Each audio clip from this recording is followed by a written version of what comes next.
जय हिंद फ्रेंड्स, मैं आदित्य आपका स्वागत करता हूं स्टडी विथ आदित्य में। आज हम आधुनिक भारत के इतिहास के महत्वपूर्ण प्रश्नों के बारे में चर्चा करेंगे। ये प्रश्न वर्ष 2024 की आगामी परीक्षाओं के लिए बहुत ही इम्पोर्टेंट हैं। कल मैंने 20 प्रश्नों को हल करवाया था जो कि भारतीय इतिहास से संबंधित है। आज हम उसी श्रृंखला को आगे बढ़ाते हुए प्रश्न संख्या 61 से 80 तक की चर्चा करेंगे।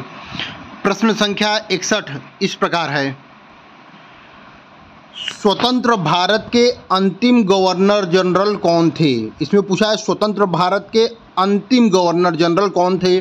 ऑप्शन है सी राजगोपालचारी, राजेंद्र प्रसाद, लॉर्ड माउंटबेटन या लॉर्ड कैनिंग। इसका सही आंसर है हमारा ऑप्शन ए सी राजगोपालचारी। ये स्वतंत्र भारत के अंतिम गवर्नर जनरल थे। अगर पूछा जाए कि स्वतंत्र भारत के पहले गवर्नर जनरल कौन थे तो भी हमारा ऑप्शन ए सही होगा, सी राजगोपालचारी। महत्वपूर्ण बिंदु के बारे में देख लेते हैं हम। सी राजगोपालचारी स्वतंत्र भारत के पहले और अंतिम गवर्नर जनरल थे। वे इस पद पर 26 जनवरी 1950 तक रहे हैं। हमारा अगला सवाल है, निम्नलिखित में से किसने कहा था कि ब्रिटिश शासन की सबसे अधिक महत्वपूर्ण उपलब्धि भारत का एकीकरण था? ऑप्शन है के.एम. पडिक्कर, एन.एन. श्रीनिवास, रजनी कोठारी, योगेंद्र सिंह। इसका सही जवाब है option A KM. Padikkar. KM. Padikkar ने ये कहा था कि ब्रिटिश शासन की सबसे अधिक महत्वपूर्ण उपलब्धि भारत का एकीकरण था। हमारा अगला सवाल है, यह किसने कहा मुझे इस आरोप के संबंध में कोई क्षमा नहीं मांगनी है कि संविधान के प्रारूप में गवर्नमेंट ऑफ इंडिया एक्ट 1935 के एक बड़े भाग को पुनर्उत्पादित किया गया है? आपके ऑप्शन है डॉक्टर राजेंद्र प्रसाद, बी है जवाहरलाल नेहरू, सी है सरदार पटेल, ऑप्शन डी है बी.आर. अम्बेडकर। इसका सही जवाब है option D B R. Ambedkar. B R. Ambedkar के बारे में एक और महत्वपूर्ण चीज़ है कि ये प्रारूप समिति के अध्यक्ष थे। प्रारूप समिति एग्जाम में बहुत बार पूछा जाता है कि प्रारूप समिति के अध्यक्ष कौन थे, तो उसका आंसर सही है option D doctor B R. Ambedkar. हमारा अगला सवाल है, किसने कहा था आज़ादी हमारी पहुंच के अंतर्गत है, हमें इसे कसकर पकड़ना चाहिए? मतलब किसने कहा था कि हम आज़ादी के बिल्कुल करीब पहुंच गए हैं और अब हम इसे कसकर पकड़ना चाहिए? ऑप्शन है हमारा महात्मा गांधी, सुभाष चंद्र बोस, जवाहरलाल नेहरू या ऑप्शन डी शौकत अली। हमारा सही आंसर है ऑप्शन ए महात्मा गांधी। अगला सवाल है, अच्छा इसके स्मरणीय बिंदु के बारे में चर्चा करते हैं कि महात्मा गांधी का जो उपरोक्त कथन था कि आज़ादी के हम बिल्कुल करीब हैं और हमें इसे कसकर पकड़ना चाहिए, कब कहा गया था? तो वो कहा गया था भारत छोड़ो आंदोलन के समय कहा गया था। हमारा अगला सवाल है, निम्नलिखित में से किसे अगला सवाल है हमारा, निम्नलिखित में से किसे फ्रंटियर गांधी के नाम से जाना जाता है? ऑप्शन है मौलाना अबुल कलाम आज़ाद, दूसरा ऑप्शन है खान अबुल गफ्फार खान, तीसरा ऑप्शन है जतिन दास, चौथा है मोहम्मद अली। सही जवाब है इसका खान अबुल गफ्फार खान। इनके बारे में महत्वपूर्ण बिंदु हम देख लेते हैं। पहला बताया गया खान अबुल गफ्फार खान को सीमांत गांधी यानी फ्रंटियर गांधी, बादशाह खान आदि नामों से जाना जाता है। वर्ष 1987 में, इम्पॉर्टेंट है, वर्ष 1987 में भारत रत्न की उपाधि से इन्हें सम्मानित किया गया था। और उससे भी ज़्यादा इम्पॉर्टेंट ये है कि यह पहले पाकिस्तानी नागरिक थे जिनको भारत सरकार द्वारा भारत रत्न से सम्मानित किया गया है। ये भी एग्ज़ाम में बहुत बार पूछा गया है कि पहला पाकिस्तानी नागरिक कौन था जिनको भारत सरकार द्वारा भारत रत्न से सम्मानित किया गया है। तो आंसर है हमारा खान अबुल गफ्फार खान या फ्रंटियर गांधी या सीमांत गांधी। हमारा अगला सवाल है, निम्नलिखित में से भारतीय राष्ट्रीय कांग्रेस के किस अधिवेशन में महात्मा गांधी ने यह कहा था कि गांधी मर सकते हैं परंतु गांधीवाद सदैव बना रहेगा? ऑप्शन है रामगढ़ अधिवेशन 1940, कलकत्ता अधिवेशन 1928, लाहौर अधिवेशन 1929 या कराची अधिवेशन 1931। इसका सही आंसर है ऑप्शन डी, कराची अधिवेशन 1931 में महात्मा गांधी ने कहा था कि गांधी मर सकते हैं परंतु गांधीवाद सदैव रहेगा। हमारा अगला सवाल है,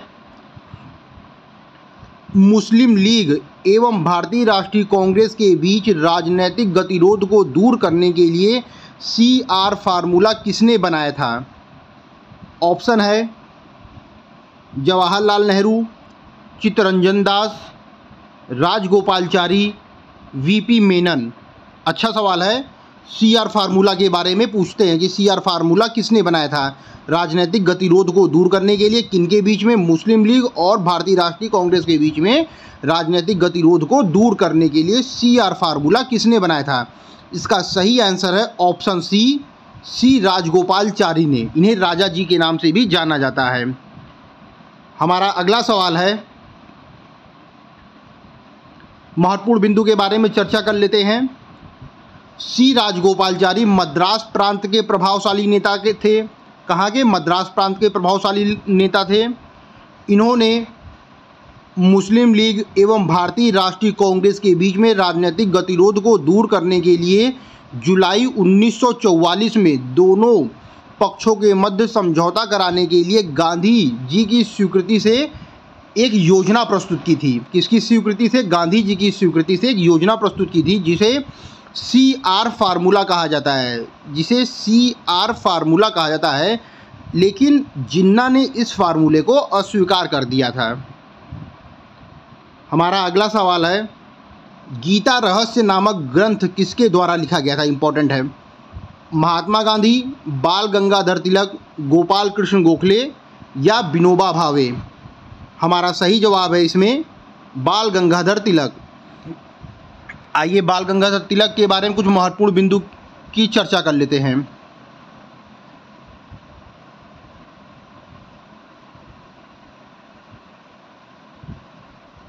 बाल गंगाधर तिलक को लोकमान्य की उपाधि से विभूषित किया गया है। कौन सी उपाधि दी गई है? लोकमान्य की तिलक की उपाधि दी गई है बाल गंगाधर तिलक को। गीता रहस्य नामक ग्रंथ को बाल गंगाधर तिलक ने मांडले जेल में लिखा है। कहाँ लिखा था? मांडले जेल में लिखा था गीता रहस्य नामक ग्रंथ को। हमारा अगला सवाल है, निम्नलिखित में से कौन poverty and un British rule in India के लेखक हैं? बहुत ही अच्छी पुस्तक है और बहुत बार पूछी गई है एग्ज़ाम में, चाहे वो कोई भी एग्ज़ाम हो, चाहे वो UPPCS हो, समीक्षा अधिकारी हो, UPAPO हो या जुडिशरी हो या और भी वनडे एग्ज़ाम हो, उनमें बहुत बार ये पूछा गया है। इस पुस्तक का नाम पूछा गया, poverty and un British rule in India के लेखक कौन है? ऑप्शन है हमारा CR दास, महात्मा गांधी, हेनरी कॉटन या दादा भाई नौरोजी। इसका सही जवाब है ऑप्शन डी, दादा भाई नौरोजी। इसका सही जवाब है दादा भाई नौरोजी। हमारा 17वां सवाल है, वर्ष 1946 में गठित अंतरिम कैबिनेट की अध्यक्षता किसने की थी? ऑप्शन है राजेंद्र प्रसाद, दूसरा ऑप्शन है हमारा जवाहरलाल नेहरू, तीसरा है सरदार वल्लभ भाई पटेल, चौथा है राजगोपालचारी। 70 का सही आंसर है ऑप्शन बी, जवाहरलाल नेहरू। महत्वपूर्ण बिंदु हम देख लेते हैं इसमें। पहला है, कांग्रेस द्वारा वायसराय के नवीनतम प्रस्तावों को स्वीकार कर लेने के बाद 12 अगस्त 1946 को लॉर्ड वेवेल ने कांग्रेस अध्यक्ष जवाहरलाल नेहरू को अंतरिम सरकार का गठन करने का निमंत्रण दिया था। किसने दिया था? लॉर्ड वेवेल ने दिया था। कब दिया था? 12 अगस्त 1946 को अंतरिम सरकार गठन करने का निमंत्रण दिया था। इसी के एवज में 24 अगस्त 1946 को पंडित जवाहरलाल नेहरू के नेतृत्व में भारत की पहली अंतरिम राष्ट्रीय सरकार का गठन करने की योजना की गई थी और 2 सितंबर 1946 को इसका गठन हुआ था। ये बहुत ही इम्पोर्टेंट है कि इसका गठन, अंतरिम सरकार का गठन कब हुआ था? 2 सितंबर 1946 को अंतरिम सरकार का गठन हुआ था। हमारा 71वां सवाल है, वह कौन सा कांग्रेस अध्यक्ष था जिसने क्रिप्स मिशन और लॉर्ड वेवेल दोनों से वार्ता की थी? ऑप्शन है हमारा Abul Kalam Azad, Jawaharlal Nehru, JB Kripalani, C Rajagopalachari. Option number 71वें सवाल का ऑप्शन नंबर ए सही है, अबुल कलाम आज़ाद। अबुल कलाम आज़ाद 1940 से लेकर 1946 तक लगातार 6 वर्षों तक भारतीय राष्ट्रीय कांग्रेस के अध्यक्ष रहे हैं और इसी समय क्रिप्स मिशन भी आया था और लॉर्ड वेवेल दोनों से इन्होंने वार्ता की थी। तो इसका सही जवाब है ऑप्शन ए, अबुल कलाम आज़ाद। महत्वपूर्ण बिंदु के बारे में देख लेते हैं। अबुल कलाम आज़ाद वर्ष 1940 से 1946 तक कांग्रेस के अध्यक्ष रहे हैं। उन्होंने क्रिप्स मिशन 1942, क्रिप्स मिशन कब? 1942, और लॉर्ड वेवेल 1945 दोनों से वार्ताएं की थी। इंपॉर्टेंट सवाल है और क्रिप्स मिशन का ईयर याद कर लीजिएगा, कब है? 1942। हमारा अगला सवाल है, कैबिनेट मिशन की अध्यक्षता किसके द्वारा की गई थी? ऑप्शन है लॉर्ड एटली, क्लीमेंट एटली, स्टेफोर्ड क्रिप्स या sir P Lawrence. Option D है सर पी लॉरेंस। हमारा सही जवाब है इसमें option D, sir P Lawrence. आइए महत्वपूर्ण बिंदु के बारे में चर्चा कर लेते हैं। कैबिनेट मिशन 24 मार्च 1946 को दिल्ली आया था। कहाँ आया था? दिल्ली आया था। इसके अध्यक्ष भारत मंत्री लॉर्ड पथिक लॉरेंस थे, यानी पी लॉरेंस थे। पी लॉरेंस यानी कि पथिक लॉरेंस थे और इसके 2 अन्य सदस्य थे, स्टीफोर्ड क्रिप्स, AV अलेक्जेंडर। 2 सदस्य और थे इसके, स्टेफोर्ड क्रिप्स और AV अलेक्जेंडर। हमारा अगला सवाल है, भारतीय स्वाधीनता आंदोलन की सरकारी इतिहासकार कौन थे? भारतीय स्वतंत्रता आंदोलन के सरकारी इतिहासकार कौन थे? ऑप्शन है हमारा RC मजूमदार, दूसरा है ताराचंद्र, तीसरा है SN सेन, चौथा है VD सावरकर। सरकारी इतिहासकार पूछा गया है, इंपॉर्टेंट है, एग्जाम में पूछा जाता है, समीक्षा अधिकारी या और एग्जामों में। इसका सही आंसर है ऑप्शन C, SN सेन। अगला सवाल है हमारा, निम्नलिखित पत्रकारों में कौन महात्मा गांधी का जीवनीकार है? ये भी बहुत ही अच्छा सवाल है और इम्पॉर्टेंट है। ऑप्शन है Louis Fischer, Richard Greg, web Miller या उपयुक्त में से कोई नहीं। तो इसका सही जवाब है ऑप्शन ए, लुई फिशर। महत्वपूर्ण बिंदु के बारे में चर्चा कर लेते हैं। लुई फिशर कौन थे? तो ये एक अमरीकी पत्रकार थे। पूछा जाता है कि कहाँ के पत्रकार थे, तो उसका सही जवाब है हमारा अमरीकी पत्रकार थे ये। हमारा अगला सवाल है, 75वां सवाल है, भारतवर्ष में ब्रिटिश साम्राज्य के संस्थापक कौन थे? Warren Hastings, Lord Amherst, Lord Robert Clive या लॉर्ड विलियम बेंटिंग। हमारा सही जवाब है option C, Lord Robert Clive. आइए महत्वपूर्ण बिंदु के बारे में चर्चा कर लेते हैं। भारतवर्ष में ब्रिटिश साम्राज्य का संस्थापक लॉर्ड रॉबर्ट क्लाइव को माना जाता है। क्यों माना जाता है? क्योंकि इन्होंने प्लासी के युद्ध, जो कि 23 जून 1757 में हुआ था, इसमें बंगाल के नवाब सिराजुद्दौला को पराजित कर पहली बार भारत में ब्रिटिश प्रभुत्व की नींव रखी थी। हमारा अगला सवाल है, सांप्रदायिक अधिनिर्णय की घोषणा के पश्चात निम्नलिखित में से किसे संपादित किया गया था? अच्छा सवाल है, इम्पोर्टेंट भी है। ऑप्शन है लखनऊ समझौता, दूसरा है कराची समझौता, तीसरा है लाहौर समझौता, चौथा है पूना समझौता। इसका सही आंसर है ऑप्शन डी, पूना समझौता इसका सही आंसर है।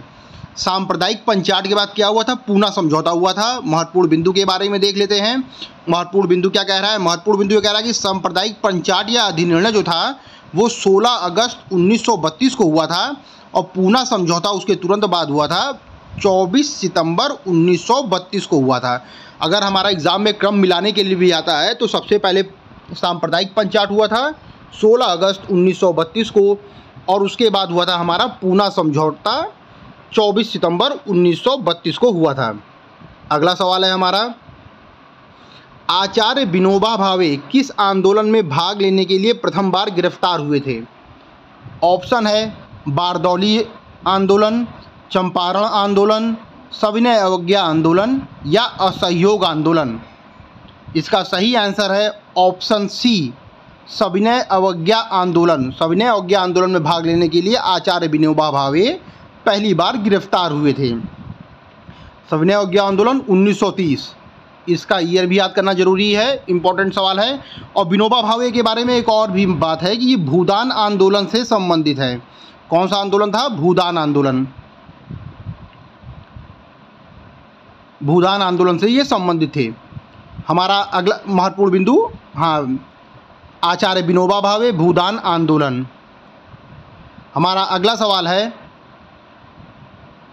फारसी साप्ताहिक मिरातुल अखबार को प्रकाशित करते थे। कौन प्रकाशित करते थे? ऑप्शन है लाला लाजपत राय, सर सैयद अहमद खान, राजा राम मोहन राय या मौलाना शिबली नोमानी।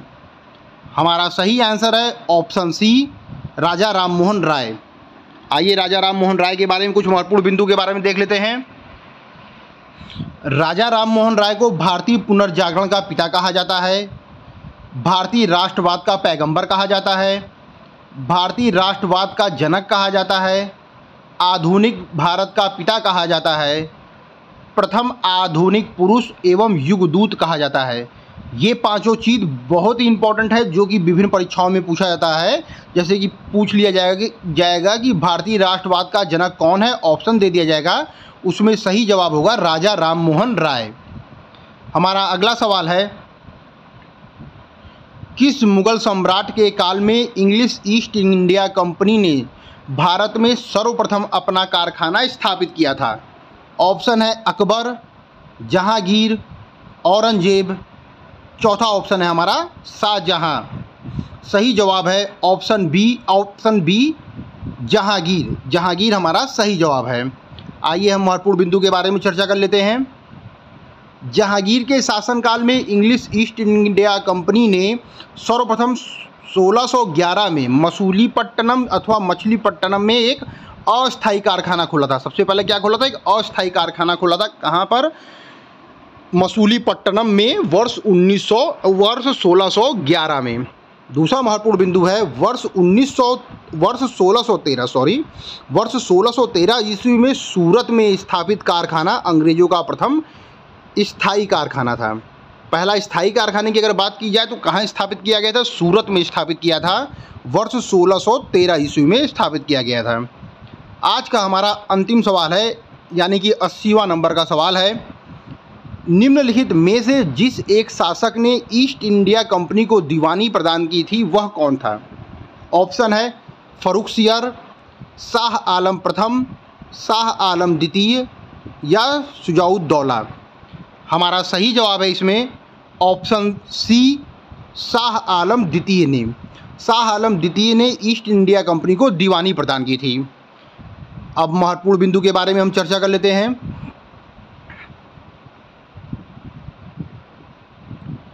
इलाहाबाद की दूसरी संधि पूछा जाता है कि इलाहाबाद की दूसरी संधि कब हुई थी? तो 16 अगस्त 1765 में हुई थी। याद कर लीजिएगा, ये अच्छा सवाल है। इलाहाबाद की दूसरी संधि के अनुसार शाह आलम द्वितीय को अंग्रेजी संरक्षण में ले लिया गया था और इसे इलाहाबाद रखा गया था। 12 अगस्त 1765 को अपने फरमान द्वारा मुगल बादशाह शाह आलम द्वितीय ने कंपनी को बंगाल, बिहार और उड़ीसा की दीवानी प्रदान की थी। कहाँ की दीवानी प्रदान की थी? बंगाल, बिहार और उड़ीसा की दीवानी प्रदान की थी। कब प्रदान की थी? 12 अगस्त 1765 ईस्वी में प्रदान कर दी थी। तीसरा महत्वपूर्ण बिंदु है इसमें, शाह आलम द्वितीय का संपूर्ण जीवन आपदाओं से ग्रस्त था और उसे 1788 ईस्वी में अंधा कर दिया गया था। बहुत ही गलत हुआ, 1788 ईस्वी में उसे अंधा कर दिया गया। अगला हमारा पॉइंट है, शाह आलम द्वितीय के समय 1803 ईस्वी में दिल्ली पर अंग्रेज़ों का अधिकार हो गया तथा शाह आलम द्वितीय और उसके दो उत्तराधिकारी अकबर द्वितीय, बहादुर शाह द्वितीय ईस्ट इंडिया कंपनी के पेंशन भोगी मात्र बनकर रह गए थे। पूछ लेता है सवाल कभी कभी कौन पेंशन भोगी रहा है, तो ऑप्शन में अगर अकबर द्वितीय हो तो उसे लगा दीजिए या बहादुर शाह द्वितीय हो तो उसे लगा दीजिए। दोस्तों, अगर आप चैनल में नए हैं तो चैनल को लाइक और सब्सक्राइब करें। स्टडी विथ आदित्य, धन्यवाद।